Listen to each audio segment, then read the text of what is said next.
जय शिवराय, जय शंभूराजे. सर्व महिला भगिनी यांना जागतिक महिला दिनानिमित्त हार्दिक शुभेच्छा. मी कृष्णाई सुहास फोंडके. मी आपल्या समोर छत्रपती शिवाजी महाराजांचा पोवाडा सादर करत आहे.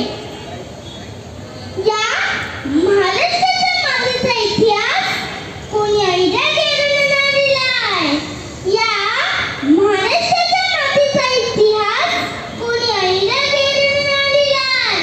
तो दिलाय छत्रपती शिवराय व त्यांच्या असंख्य मावळ्यांच्या तलवारीच्या पातीनं, ढगांच्या कडकडाटानं आणि डोंगरांच्या हिरव्या पिवळ्या शाहीनं.